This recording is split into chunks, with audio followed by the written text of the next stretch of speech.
السلام علیکم ورحمۃ اللہ وبرکاتہ۔ الحمد للہ وحدہ والصلاة والسلام علی من لا نبی بعد، اما بعد۔ اعوذ باللہ من الشیطان الرجیم، بسم اللہ الرحمن الرحیم۔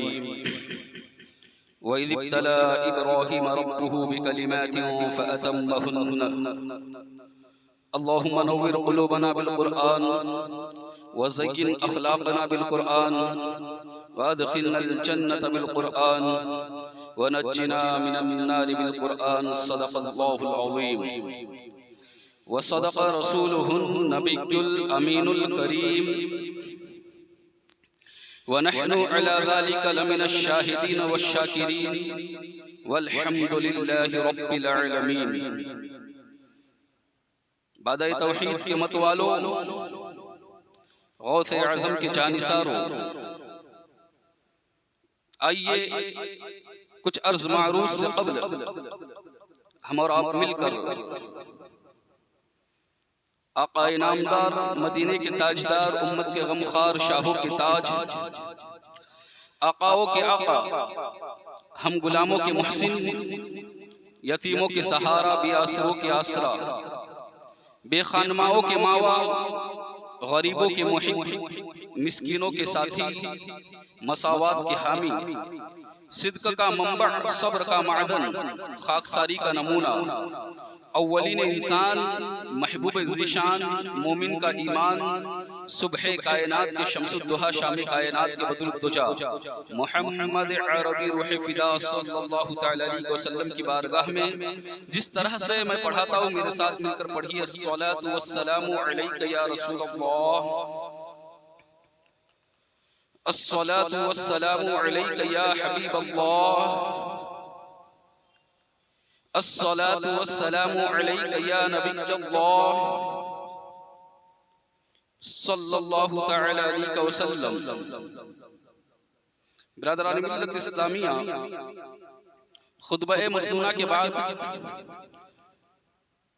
میں نے جو آیت کریمہ کی تلاوت کرنے کا شرف حاصل کیا، اللہ رب العزت مجھے حق کہنے، آپ کو حق سننے، ہم سب کو اس پر عمل کرنے کی توفیق عطا فرمائے۔ گزشتہ ہفتے جناب ابراہیم علیہ نبی علیہ السلام کی متعلق ہم سماعت کر رہے تھے۔ آج انشاءاللہ اسی موضوع کو آگے بڑھاؤں گا۔ جناب ابراہیم علیہ نبی علیہ السلام کے واقعات ہر سال ہم سنتے ہیں۔ جیسے ہی قربانی کا موقع آتا ہے، آپ کے واقعات، آپ کے معاملات، آپ کی زندگی ہمارے سامنے آتی ہے، چاہے وہ حج کی شکل میں ہو، چاہے قربانی کی شکل میں ہو۔ حج کے جتنے ارکان ہیں سب جناب ابراہیم علیہ نبی علیہ السلام کی یادگار تو ہے، قربانی بھی انہی کی یادگار ہے، تو ان کی زندگی کے تمام واقعات جو ہیں ہمارے سامنے آتے ہیں اور ہم اسے بیان بھی کرتے ہیں علماء کرام۔ لیکن ایک بات یاد رہے کہ ہم صرف ان واقعات کو ایک قصے کہانی کے طور پر لیتے ہیں، جبکہ آپ جناب ابراہیم علیہ نبی علیہ السلام کے واقعات کو دیکھیں گے، اس پر غور کریں گے تو دو چیزیں بہت زیادہ ان کے واقعات میں نظر آتی ہیں، جس کی آج ہماری قوم کے اندر بہت کمی ہے۔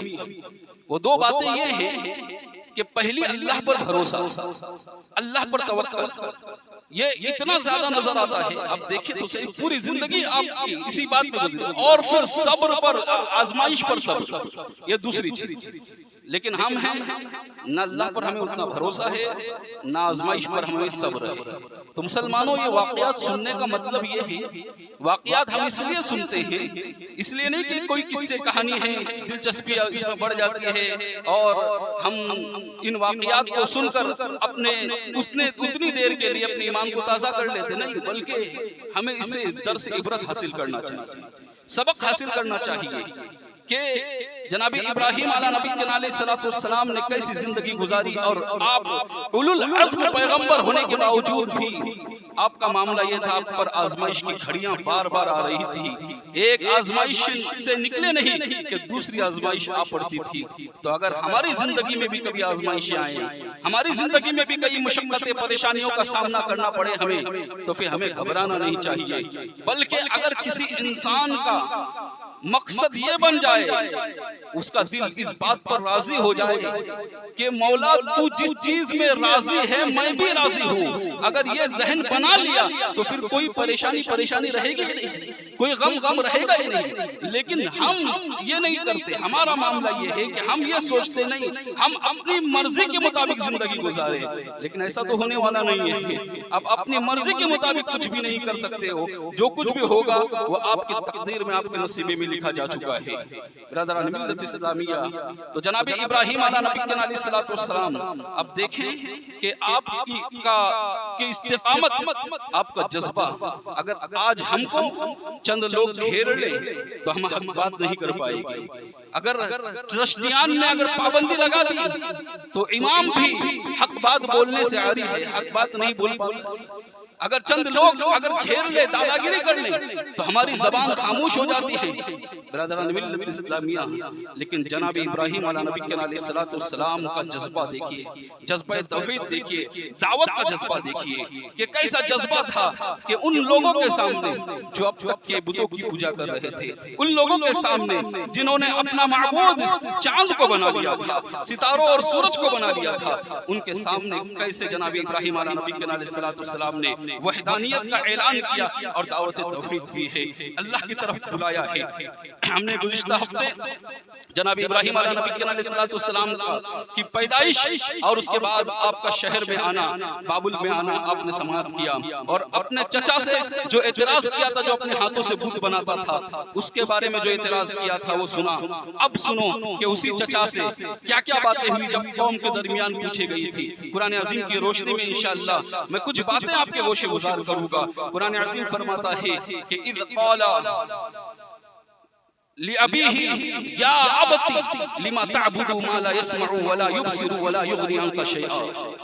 حضرت ابراہیم علیہ نبی علیہ السلام نے کہا ہے میرے باپ چچا سے، میں نے گزشتہ ہفتے اس کی تشریح کر دیا کہ ابو کا لفظ جو ہے یہ چچا کے لیے بھی استعمال ہوتا ہے، باپ کے لیے بھی استعمال ہوتا ہے، تو یہاں باپ سے مراد چچا ہے۔ تو کہا ہے میرے باپ، اذ قال لِأَبِيهِ یا ابتی، اے میرے باپ، لما تعبد ما لا يسمع ولا يبصر ولا يغني عنك شيئا، تم اس کی عبادت کیوں کرتے ہو، تم اس کی بندگی کیوں کرتے ہو جو نہ سن سکتا ہے نہ دیکھ سکتا ہے، ولا یغنی عنک شیئا، نہ تمہیں کوئی نفع پہنچا سکتا ہے، تم اس کی عبادت کیوں کرتے جو نہ تمہاری باتیں سنتا ہے نہ تمہیں دیکھتا ہے اور نہ تمہیں کوئی نقصان و نفع پہنچاتا ہے۔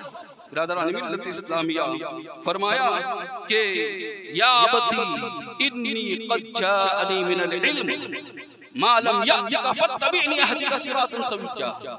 کہاں کہ اے میرے باپ، میرے پاس ایک ایسا علم آیا ہے معلم یأتیکا جو تیرے پاس نہیں آیا، وہ علم میرے پاس آیا ہے، معلم یأتیکا فاتبعنی، بس تم میری اتباع کرو، میرے پیچھے پیچھے چلو، اہدک صراطا سویا، میں تمہیں سیدھا راستہ چلاؤں گا، سیدھا راستہ دکھاؤں گا۔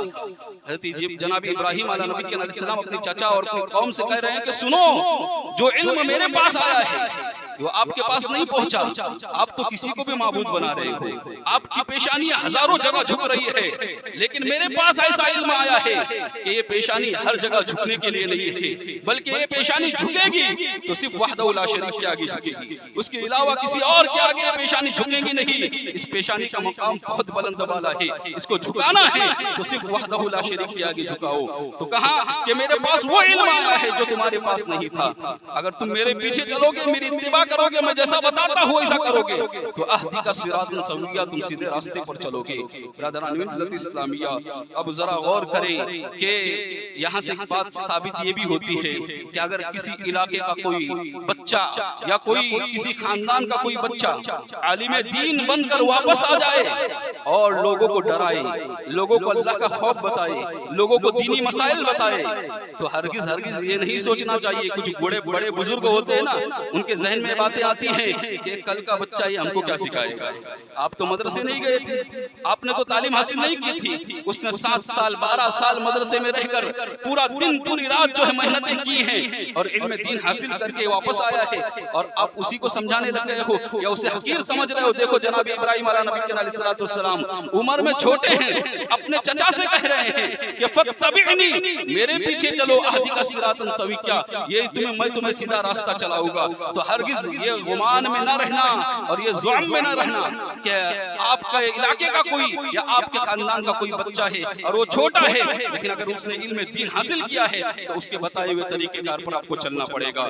چھوٹا بڑا اس میں نہیں ہوتا، بلکہ جس کے پاس علم زیادہ ہوتا ہے، جس نے دین کی سمجھ حاصل کی ہے، اسی کے مطابق ہمیں اس کے عمل کرنا چاہیے۔ برادران ملت اسلامیہ، پھر آگے فرمایا کہ یا ابتی انی اخاف ان یمسک عذاب من الرحمن فتکون للشیطان ولیا، کہا کہ اے میرے باپ مجھے ایسا اس بات کا خوف ہے۔ دیکھیے سب لوگوں کے سامنے کہنا، جہاں پر کوئی معبود واحد کی عبادت نہیں کر رہا ہے، معبود حق کی عبادت نہیں کر رہا ہے، ان لوگوں کے سامنے یہ بیان دینا کوئی آسان کام تو نہیں تھا۔ ان لوگوں کے سامنے ان کے معبودوں کو انکار کرنا کوئی آسان کام نہیں تھا۔ اگر آج میں یہاں پر بول دوں تب بھی کچھ لوگوں کے دل میں ڈر ہوگا، کچھ لوگ سوچ رہے ہوگے کہ یہ کون سی بات شروع کر دی ہے، لیکن قرآن عظیم کے اندر یہ ہے، اور توحید کی دعوت دینا یہ ہر امت مسلمہ کا فریضہ ہے۔ آپ کی ذمہ داری ہے، ہماری ذمہ داری ہے یہ بتانا کہ ہم کیوں ایک معبود کو مانتے ہیں، وحدہ لا شریک کو ایک کیوں مانتے ہیں، یہ ہمیں بتانا ضروری ہے۔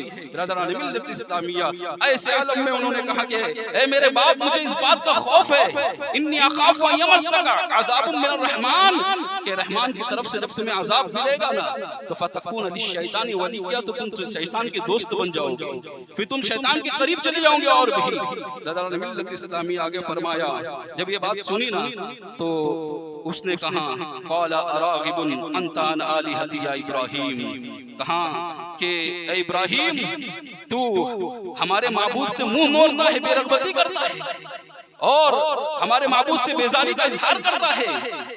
سن لو، قال اراغب عن آلہتی یا ابراہیم لئن لم تنتہی لارجمنک، کہا کہ اگر تو اپنے ارادے سے باز نہ آیا، اپنے خیالات سے باز نہ آیا تو پھر میں تم پر پتھراؤ کراؤں گا۔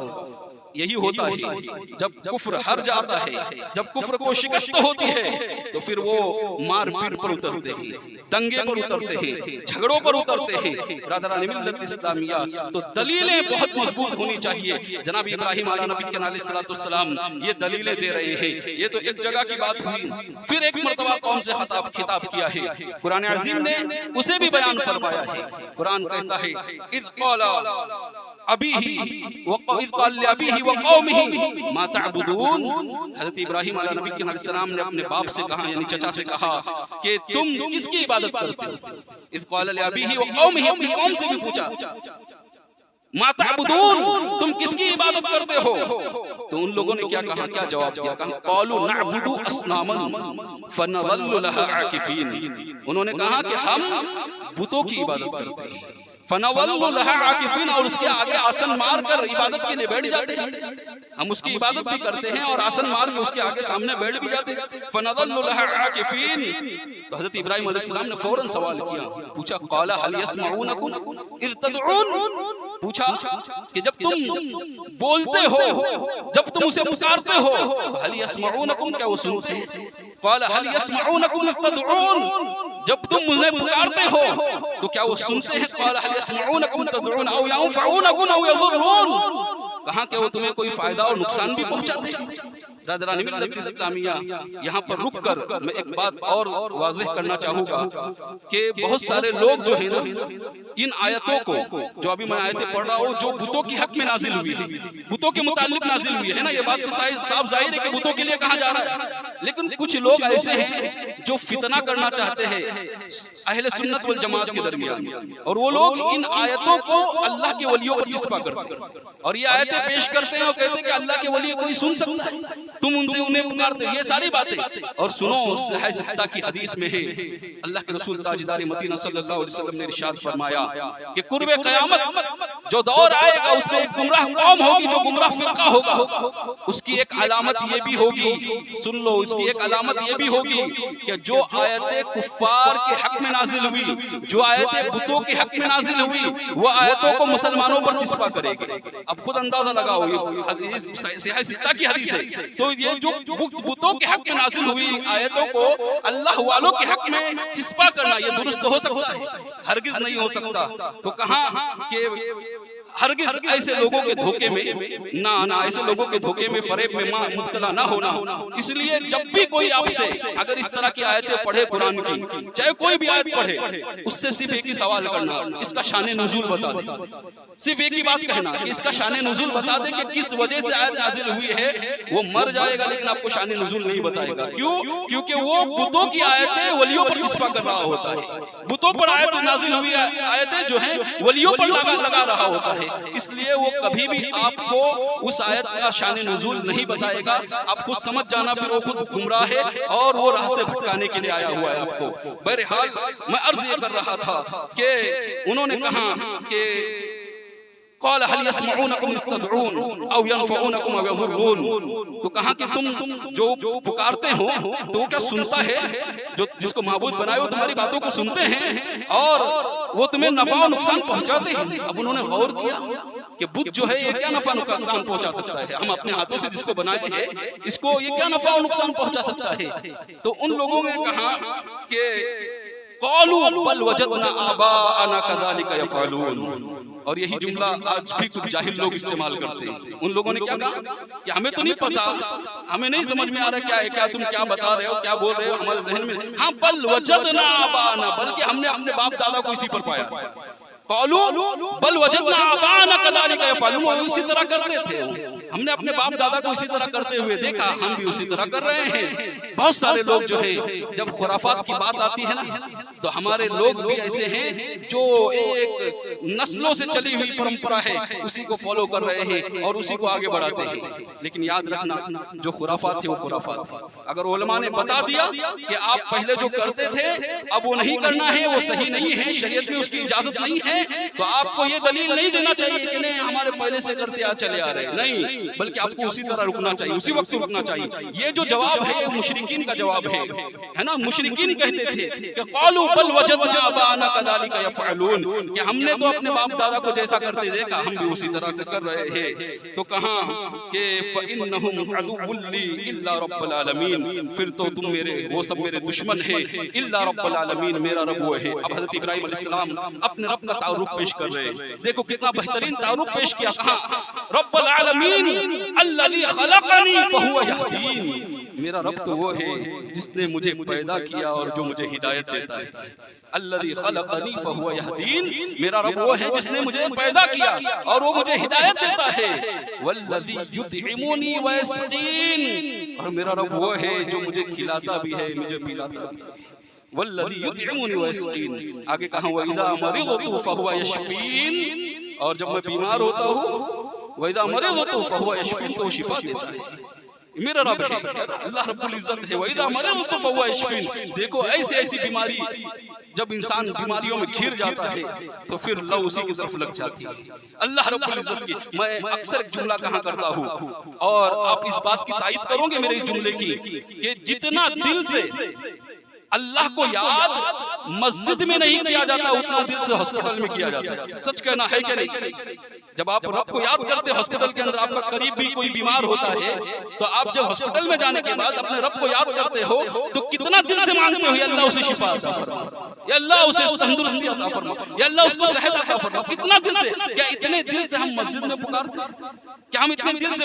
ہمارا حال تو یہ ہے کہ مسجد کے اندر آئے ہم نے اللہ اکبر کہا تو جمعہ آئیں گے اور اللہ اکبر امام کے پیچھے کہیں گے، اللہ اکبر کہنے کے بعد 2 رکعت کب ہوئی، امام نے پہلی رکعت میں کیا پڑھا، دوسری رکعت میں کیا پڑھا، یہ پتہ ہی نہیں چلتا۔ سلام پھیری، اگر امام نے 3 رکعت پڑھائی تو لقمہ دینے کے لیے بھی لوگ ڈرتے ہیں، کبھی امام سے غلطی ہو جائے تو لوگ لقمہ دینے کے لیے بھی ڈرتے ہیں اور پھر سوچتے ہیں کہ امام سے غلطی کیسی۔ یاد رکھنا آپ کا بھی تو کام تھا نا، آپ نے دھیان دینا چاہیے تھا نا۔ اگر امام سے روز تو غلطی نہیں ہوتی، کبھی کبھی ہوتی ہے، اور جیسے باہر نکلنے کے ساتھ ایک دوسرے سے ایسا ہوا تھا ویسا ہوا تھا ویسا، پھر وہاں پر جانے کے بعد بولنے کی کیا ضرورت ہے؟ جب تم کو اتنا ہی سمجھ میں آیا تھا تو اسی وقت لقمہ دے دیے ہوتے۔ اسی وقت بتا دیے ہوتے کہ 3 رکعت ہوئی اللہ اکبر کہہ کے کھڑے ہو جاتے تھے. لیکن نہیں، ہمارا حال یہ ہے کہ ہم صرف تبصرہ پیچھے کرنا چاہتے ہیں، لوگوں کی برائی پیچھے کرنا چاہتے ہیں. بہرحال میں اس ٹاپک پہ نہیں جاتا. تو انہوں نے کہا کہ وَإِذَا مَرِضْتُ فَهُوَ يَشْفِينِ وَالَّذِي يُحْيِي وَيُمِيتُ يُحْيِينِ. جب وہی ہے میرا رب جو مجھے زندہ، جس نے مجھے موت دیا اور مجھے قیامت کے دن زندہ کرے گا، جو مجھے موت دے گا اور قیامت کے دن مجھے زندہ کرے گا. برادران ملت اسلامیہ، یہ دعوت توحید جناب ابراہیم علیہ نبی علیہ السلام نے قوم کے درمیان دی. قوم بڑی ناراض ہوئی اور برا بھلا کہہ کے وہاں سے نکل گئے. پھر ایک دن دعوت دینے کے لیے آئے. دعوت اس طرح سے تھی کہ ان کا میلہ تھا. وہ میلے میں شہر سے کچھ دور جاتے تھے، وہاں جا کر اپنے طریقے کے مطابق جو کچھ بھی کرتے تھے. بہت سارے خرافات بھی تھے اس کے اندر. آج بھی ہوتا ہے میلے کے اندر. کیا ہوتا ہے میلے ٹھیلوں میں؟ کیا ہوتا ہے؟ عرس بہت کم ہو رہے ہیں آج، سب میلے ٹھیلے ہی ہو رہے ہیں. اور میلہ ٹھیلا، اس کا شریعت کے اندر، اسلام کے اندر کوئی عمل دخل ہے ہی نہیں. آپ اگر کسی بزرگ کے نام سے سب کر رہے ہو تو یہ سب خرافات ہے، اپنی قائم کی چیز ہوئی. عرس ہے، عرس کا تصور اسلام میں موجود ہے. لیکن یہ قوالی، یہ ڈانس، یہ غزل اور یہ ساری چیزیں، اس کا تصور جو ہے اسلام کے اندر نہیں ہے. یہ سب ناچ گانے کے ساتھ جو تماشے ہوتے ہیں، شریعت کے اندر اس کی کوئی جگہ نہیں ہے. جو کر رہا ہے اس کا بھگتان اسے ضرور بھگتنا پڑے گا. یہاں نہیں تو کل قیامت کے دن اس کا جواب تمہیں دینا پڑے گا. تمہیں اس کا جواب دینا پڑے گا. یاد رکھنا، یہاں پر بڑے مزے سے پیسے اڑاتے ہو نا قوالوں پر، قیامت کے دن 1-1 روپے کا حساب دینا پڑے گا. اس دن پھر پچھتاوے کے سوا کوئی چیز حاصل نہیں ہوگی. ہم تو اپنا کام پورا کر دیتے ہیں، وما علینا الا البلاغ بول کر.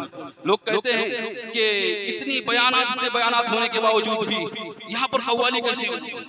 تو میں نے کہا کہ میں نے تو اپنا کام کر دیا بتا کر وما علینا الا البلاغ بول کر. مطلب کیا ہے؟ پہنچانا میرا کام تھا. میں زبردستی جا کر تو نہیں روک سکتا ہوں. کوئی بھی کسی پر زبردستی آج کی تاریخ میں نہیں کر سکتا. لیکن رکنے کا کام آپ کا تھا. اگر آپ نہیں کرو گے تو آپ اپنے عمل کے خود ذمہ دار ہو. اور اس کی اور ولیوں کے نام پر بلا کر تھوڑی سی شرم و حیا باقی ہے یا نہیں ہے؟ غیرت باقی ہے یا نہیں ہے؟ ولیوں کے نام پر، اللہ والوں کے نام پر بلاتے ہو لوگوں کو، اور غزل اور گانے گاتے ہو وہاں پر. گانے غزل کیا ہے؟ گانا ہی تو ہے. ولیوں کے نام پر بلا کر تھوڑی سی بھی غیرت باقی ہے یا نہیں ہے؟ اگر تھوڑی سی بھی غیرت باقی رہتی تو ایسی حرکتیں آپ نہیں کیا ہوتے کہ غزل سنتے ہو ولیوں کے نام پر. برادران ملت اسلامیہ، بند کر دو ان خرافات کو. ہمارا کام ہے، ہم بولیں گے یہیں سے. بہرحال میں عرض کر رہا تھا تو اس میلے کی دعوت دینے کے لیے جناب ابراہیم علیہ نبی علیہ السلام کو پہنچے. انہوں نے کہا کہ فنظرت نظرۃ فی النجوم. حضرت ابراہیم علیہ نبی علیہ السلام نے ستارے کو دیکھا. اور اس زمانے میں ستارے کو دیکھ کر اندازہ لگایا جاتا تھا کہ سفر کرنا ہی نہیں، یہ کام کرنا ہی نہیں. لوگوں کو لگا کہ شاید ستاروں کو دیکھ کر یہ اب کچھ بیان دیں گے. تو کہا فقال انی سقیم، میں بیمار ہونے والا ہوں. فقال انی سقیم، میں بیمار ہونے والا، میں نہیں آتا. وہ چلے گئے.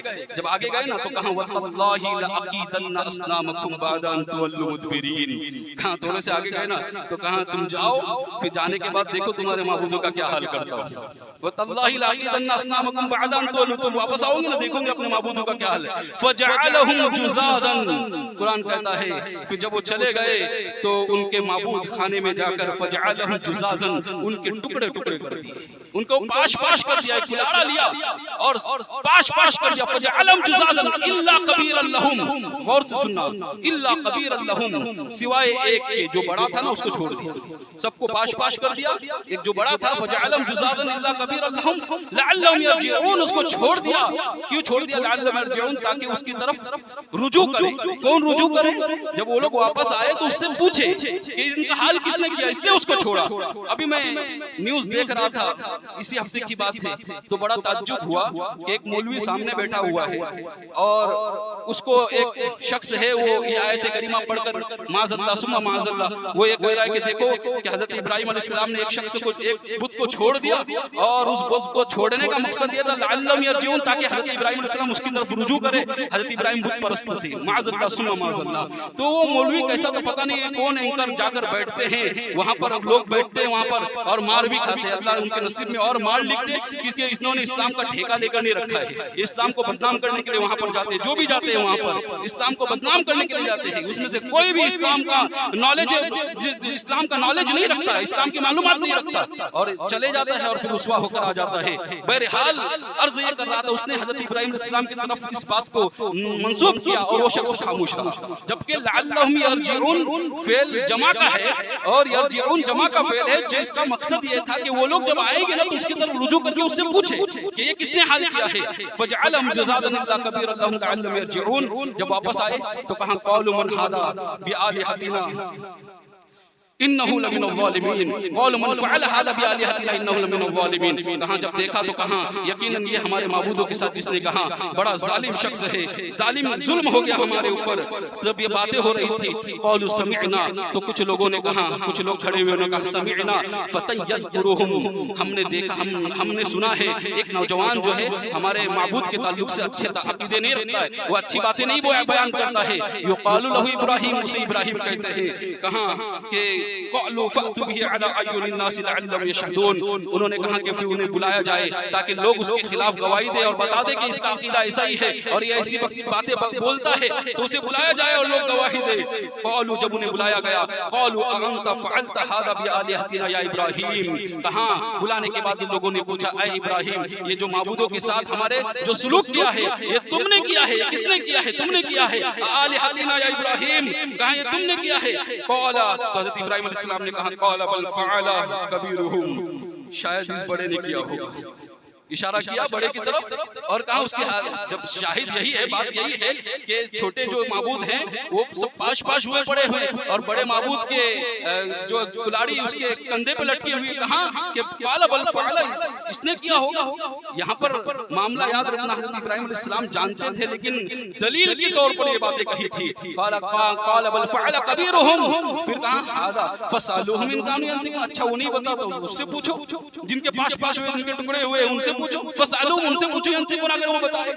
تو انہوں نے کہا کہ فرجعوا الى انفسهم فقالوا انکم انتم الظالمون لقد علمت ما هؤلاء ينطقون، تو انہوں نے کہا کہ اے ابراہیم تو بھی جانتا ہے اور ہم بھی جانتے ہیں کہ یہ بول نہیں سکتے، کہا یہی تو سمجھانا چاہتا ہوں، یہی تو بتانا چاہتا ہوں کہ جو اپنی حفاظت نہیں کر سکتے، جو بول نہیں سکتے، جو بات نہیں کر سکتے، ان کو تم اپنا معبود کیسے بنائے ہوئے ہو۔